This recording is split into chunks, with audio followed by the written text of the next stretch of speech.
కొనసాగుతుంది. రీసెంట్గా పోలవరం టూర్ చేసినటువంటి ముఖ్యమంత్రి కీలకమైన వ్యాఖ్యలు కూడా చేయడం జరిగింది. రైట్ విల్సన్ గారు, రైట్ పోలవరం చాలా ఇంపార్టెంట్ ఉందన్న, చాలా రాష్ట్రానికి చాలా ముఖ్యమైన ప్రాజెక్ట్ అని అందరికీ తెలిసిన విషయమే. బట్ వైసీపీ గవర్నమెంట్ 2019-24 మధ్య రూల్ చేసిన వైసీపీ గవర్నమెంట్ చాలా స్పష్టంగా, అంటే ఆ పార్టీని రిప్రజెంట్ చేసిన, ఆ శాఖను రిప్రజెంట్ చేసిన మంత్రి మాజీ మంత్రి అంబటి రాంబాబు ఎప్పటికి పూర్తవుతుందో చెప్పలేమని చాలా స్పష్టంగా క్లియర్గా చెప్పారు. నిన్న మొన్న టూర్ చేసినటువంటి ముఖ్యమంత్రి కూడా, చంద్రబాబు నాయుడు గారు కూడా అంత తిరిగి అంత చేసి అంత పవర్ పాయింట్ ప్రెజెంటేషన్ ఇచ్చినప్పటికి కూడా పలానా టైంలో పూర్తి చేయగలనని చెప్పలేకపోయారు. ఈ పరిస్థితిని ఏ విధంగా చూడాలి? దీనికి కారణం ఎవరంటారు విల్సన్ గారు? గుడి గారు, బిల్కో ప్యానెల్ లో ఉన్న మిత్రులు పెద్దలందరూ కూడా నమస్కారం. అంటే పోలవరాన్ని మనం ఎలా చూడాలంటే రాజకీయాలు అతీతంగా చూడాలి. ఇక్కడ ఏ రాజకీయ పార్టీ అయినా సరే రాజకీయ అవసరాల కోసం మాట్లాడితే అది తప్పే. ఇంక్లూడింగ్ తెలుగుదేశం మాట్లాడిన తప్పే, వైసీపీ మాట్లాడిన తప్పే, బీజేపీ మాట్లాడిన తప్పే, ఎవరు మాట్లాడు. ఎందుకంటే పోలవరం అనేది మన ఆంధ్రప్రదేశ్ విడిపోయిన తర్వాత మనకు వచ్చిన ఒక వరం. దీనిపైన ఎంతో దశాబ్దాల తరబడి డిమాండ్ ఉంది. అప్పట్లో రాజశేఖర రెడ్డి గారు 5,000 కోట్లు పెట్టి పోలవరం సంబంధించిన కాలువలు రావడం ద్వారా ఆ రోజులు ఆయన చిత్తశుద్ధి చూపించాడు.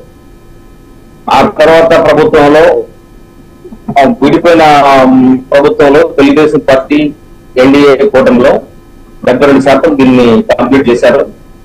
చంద్రబాబు నాయుడు గారు దీన్ని హైయెస్ట్ ప్రయారిటీ ఇచ్చి ప్రతి సోమవారం పోలవరం సందర్శన పెట్టుకొని ఒక రివ్యూ చేస్తా మొదలు పెట్టారు.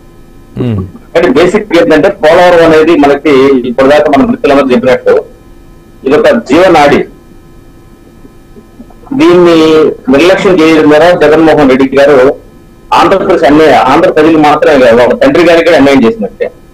ఎందుకంటే పోలవరం కంప్లీట్ చేస్తాను, రాజశేఖర రెడ్డి గారి బొమ్మ అక్కడ పెడతాను అని చెప్పన్న జగన్మోహన్ రెడ్డి గారు ఆ తర్వాత సాక్షి ఛానల్లో బొమ్మలు గారు తీసేశారు, మళ్ళీ విమర్శ వచ్చేది మళ్ళీ పెట్టారు. ఇంకా తండ్రి గారి మీద ఆయన ప్రేమ అంటే కదా ఆయన ముక్క చేసుకోవాలి, ఆయన తప్పని పట్టాడు.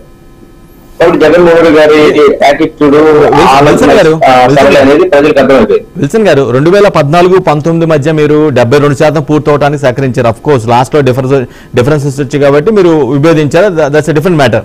బట్ 2019-24 మధ్య మిమ్మల్ని ఆయన అప్రోచ్ అవ్వలేదు, లేదంటే మీరు సహకరించలేదా పోలవరం నిర్మాణానికి? పోలవరం జగన్మోహన్ రెడ్డి గారు సీఎం కాగానే 13,000 కోట్లు పోలవరం కోసం డబ్బులు ఇవ్వడం జరిగింది. ఇది తీపోయిన నిధులతో పాటు మొత్తం కలిపి 13,000 కోట్లు ఇచ్చారు. అందులో 4,000 కోట్లు పెట్టారు. మిగతా డబ్బులు దేనికి డైవర్ట్ చేశారో ఈవెన్ వాళ్ళు కూడా వైట్ పేపర్ రిలీజ్ చేయాలి. వైసీపీ ప్రభుత్వంలో అంటే ప్రతిపక్షంగానే మేము ఇంత ఖర్చు పెట్టాము, దీనికి ఖర్చు పెట్టాము, ఈ 4,000 కోట్లు దేనికి ఖర్చు పెట్టాము, ఈ రోజు కాపర్ డ్యామో లేకపోతే స్టీల్ పైనో ప్రమాద పరిస్థితిలో ఉన్నాయి అంటే దానికి కారణం ఏంటి?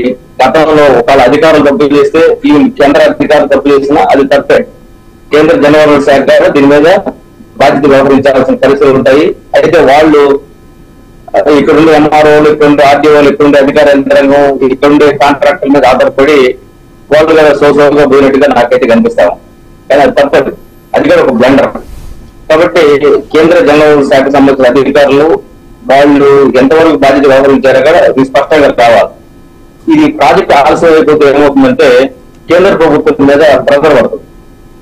ఇది హైడ్రాలిక్ ప్రాజెక్ట్ వరకు అప్పట్లో కాంగ్రెస్ పార్టీ సిడబ్ల్యూసీలో పర్మిషన్ ఇచ్చారు, కానీ విద్యుత్ ప్రాజెక్ట్ విషయంలో క్లారిటీ లేదు.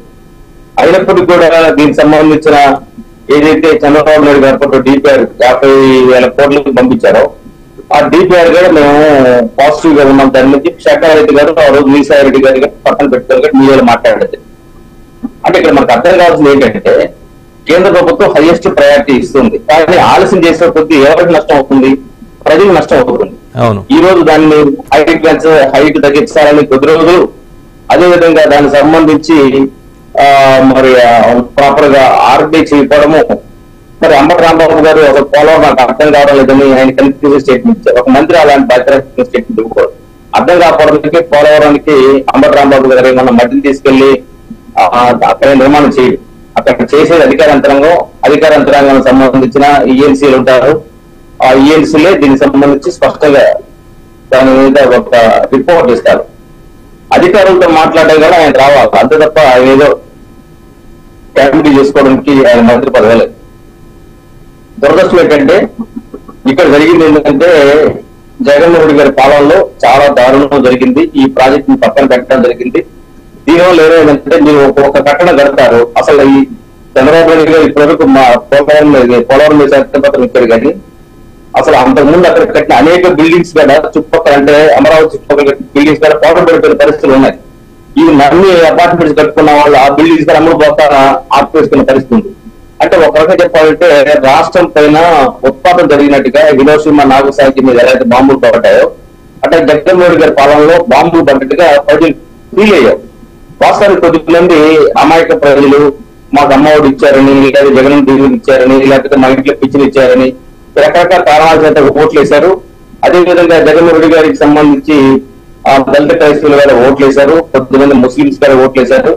ఈ ఓట్లు వేసిన వాళ్ళందరూ ఎవరికి కూడా పోలవరం మీద కంటే కూడా వాళ్ళ మీద లాభం జరిగింది. ఆటో డ్రైవర్లు వీళ్ళు చేశారు. ఏ బట్టి 40% ఓట్లు వచ్చాయి. కానీ వాళ్ళందరికీ వాళ్ళ బిడ్డల భవిష్యత్తు ఇక్కడ ఉపయోగపడేది ఏంటి? పోలవరం ఉపయోగపడుతుంది. అంటే నేరుగా మీకు ఫలితాలు వెంటనే వాళ్ళు కనబడకపోయినా నీరు ఏదైతే మా పంటలకి నీళ్ళు రావడం ఒకటైతే, తర్వాత విద్యుత్ సౌలభ్యం కోసం కొంత అయితే, అదేవిధంగా రాయలసీమ లాంటి ఉత్తరాంధ్ర ప్రాంతాల్లో మంచినీళ్ళు తాగడానికి కొంత అయితే, ఈ విధంగా బహుళార్థ సాధక ప్రాజెక్ట్. ఆయన సంక్షేమం పేరుతో లక్షలాది కోట్లు పంచామని చెప్తున్నారు. ఒక్క పాయింట్ విల్సన్ గారు, సంక్షేమం పేరుతో లక్షలాది కోట్ల రూపాయలు నేను పంచానని చెప్తున్నారు. సో పోలవరం పూర్తయితే ఆబ్వియస్ గా లక్షలాది మందికి కోట్లాది మందికి రైతులకు బెనిఫిట్ అవుతుంది. అట్ ది సేమ్ టైం లక్షలాది ఎకరాలు ఇరిగేట్ అయ్యే అవకాశం ఉంటుంది. ఇంత పెద్ద బెనిఫిట్ ని కావాలని వాంటెడ్ గా నిర్లక్ష్యం చేయరు కదా అనేది ఒక వాదన. ఇందులో వాస్తవం లేదంటారా? అంటే ఇప్పుడు ప్రాబ్లం ఏంటంటే ఆయన బటన్ నొక్కేది కేవలం ఓటు సంపాదించుకోవడం కోసం. అది ఎలా స్థాయి కావచ్చు, ఏదైనా సరే. కానీ ఒక స్టేట్ కి ఎలాంటి స్వభావం ఉండాలి అంటే నెక్స్ట్ జనరేషన్ ఒక 100 ఏళ్ళ తర్వాత ఇప్పుడు నాగార్జున సాగర్ కట్టారండి, వెంటనే ఫలితాలు రాకపోవచ్చు. నాగార్జున సాగర్ కట్టగా ఎన్ని లక్షల ఆయకట్టు సాగు అవుతుంది. అదేవిధంగా పులి చెంతలు కానీ లేదా 100 కానీ ఈ ప్రాజెక్ట్ అన్ని కూడా మనకి వరప్రసాదం. అదేవిధంగా ఇప్పుడు మీరు చూడండి ఇన్ని లక్షల కోట్ల అప్పులు తీసుకొచ్చారు. మీరు ఏదైతే ఉత్తరాంధ్రకు సంబంధించిన ప్రాజెక్టులు కానీ ఒక 5,000 కోట్లు 3,000 కోట్లు 2,000 కోట్లు పెడితే పూర్తయ్యే ప్రాజెక్ట్స్ చాలా ఉన్నాయి. అంటే ఇక్కడ ప్రాబ్లం ఏంటంటే జగన్మోహన్ రెడ్డి ఆలోచించే విధానం కోసం మళ్ళీ గెలిస్తే చేయాలనుకున్నాడేమో కానీ ఈ లోపే ఆయన కుప్పకూలిపోవడం వల్ల ఇప్పుడు ప్రజల ఆశలు గారు కూలిపోయింది. అంటే ఇండస్ట్రియలైజేషన్ ముఖ్యమంత్రి గారు పోలేదు, ప్రాజెక్టులు పోలేదు. బహుశా ఆయనకి ఎవరైనా తప్పుడు సలహాలు ఇచ్చారో నెక్స్ట్ 5 ఏళ్ళు చేయాలనుకున్నాడో నాకైతే సందేహం ఉంది. కానీ ఇది కరెక్ట్ గా అదే సమయంలో ఏమంటామంటే రాజకీయ విమర్శలు చేస్తున్న కంటే కదా ఇప్పుడు దీన్ని ఎలా చేయాలి. ఇప్పుడు చంద్రబాబు నాయుడు గారు 4 ఏళ్ళు పడుతుంది అంటున్నారు. 72% పూర్తయిన ప్రాజెక్టు రిమైనింగ్ ప్రాజెక్ట్ కంప్లీట్ చేయడానికి వీలైనంత త్వరితగతిన దీన్ని కంప్లీట్ చేయడానికి రాష్ట్ర ప్రభుత్వం కూడా హైయెస్ట్ విల్సన్ గారు మన చంద్రబాబు నాయుడు గడిచిన 5 ఏళ్లలో వైసీపీ పెట్టి ఉంటే ఇప్పటికి కంప్లీట్ అయిపోయింది కదా. అసలు కేంద్ర డబ్బులు పెట్టాల్సిన అవసరం లేదు, మేమే కడతా ఉన్నారు జగన్మోహన్ రెడ్డి గారు. ఎందుకు సైలెంట్ అయిపోయాడు? జరగాల్సిన అవసరం కూడా ఉంది.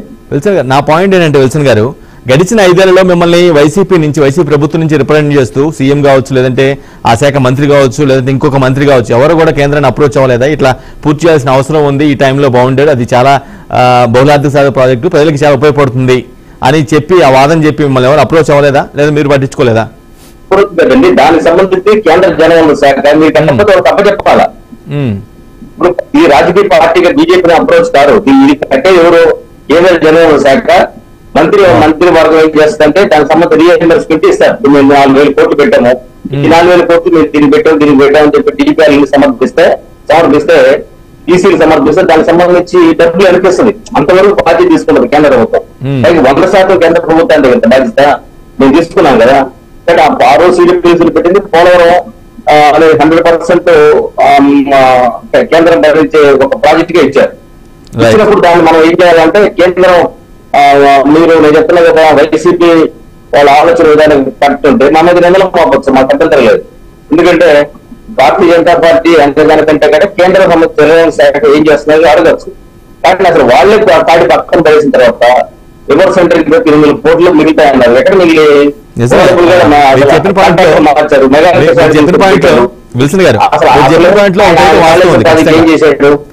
మీరు చెప్పిన పాయింట్లో ఒకటి చాలా వాస్తవం ఉంది. ఏంటంటే తెలంగాణలో కాళేశ్వరం ప్రాజెక్ట్ లో కేవలం డబ్బులు వసూలు చేసే బాధ్యత. అసలు నన్ను అడిగితే మెగా కృష్ణారెడ్డి లాంటి కాంట్రాక్టర్ ని బ్లాక్ లిస్ట్ లో పెట్టాలి. ఎందుకంటే ఆయన ఏదైనా ముఖ్యమంత్రులకో లేకపోతే అధికార యంత్రాంగానికో ఏదో డబ్బులు వసూలు చేసి చక్రవర్తిలా కనబడుతున్నాడు తప్ప ఆయనకి జాతీయ ప్రయోజనం కనబడడం లేదు. ఇక్కడ ప్రాజెక్ట్ అయినా జాతీయ ప్రయోజనం ఉంటుంది. అది కాళేశ్వరం కావచ్చు, పోలవరం కావచ్చు, ఇంకో ప్రాజెక్ట్ కావచ్చు. నీకు ప్రాజెక్ట్ ఇస్తే నువ్వేం చేయాలంటే వాళ్ళకంటే మన కిక్ బ్యాక్స్ ఇవ్వడం కోసం మాత్రమే అటువంటి కాంట్రాక్టర్లు పెట్టుకుంటే తప్పవుతుంది. నేనేమంటానంటే కాంట్రాక్టర్ల నుంచి ప్రభుత్వాలకి డబ్బులు ఎంతో కొంత మూట అనేది బహిరంగ రహస్యం. కానీ అది ప్రజల ప్రయోజనాన్ని పతనం చేసేది కాదు కదా. ఇక్కడ మనం గమనించాల్సిందంటే ఆంధ్రప్రదేశ్ విడిపోయిన తర్వాత మనం చాలా సంక్షోభంలో ఉన్నాము. ఇది వాస్తవము. మన ప్రజలు కొట్టుమిట్టాడుతున్నారు. అమరావతి పేరుతో ఎందుకు వాళ్ళు భూములు ఇచ్చారంటే ప్రపంచ స్థాయి ఆ నగరం వస్తే మా బిడ్డలు ఉద్యోగ వ్యవస్థను ఇది ఇచ్చారు. దీన్ని పక్కన పడేశారు. అసలు పాడిపడేయడం వల్ల ఏమైందంటే ఈ రోజు ప్రజలు మాత్రం బాధపడుతున్నారు. జగన్మోహన్ రెడ్డి గారు ఆయన 9 నగరాల్లో 9 ప్యాలెస్లు పెట్టుకొని ఎక్కడ పోయినా ఆయనకి విమానాలు ఉంటాయి, హెలికాప్టర్ ఉంటుంది, ఆయన దిగుతాడు, ఆయన హ్యాపీగా ఉంటుంది. కానీ ఆయన చేసిన తప్పులు ఈ పాపాలని వెంటాడుతున్నాయి. ఆ వెంటాడుతున్నాయి కాబట్టి ఈ రోజు జగన్మోహన్ రెడ్డి గారు 1000 మందిని పెట్టుకొని అసలు ఎందుకంటే 1000 మంది ఏ తప్పు చేస్తే 1000 మందిని సెక్యూరిటీ అవసరం? రాహుల్ గాంధీ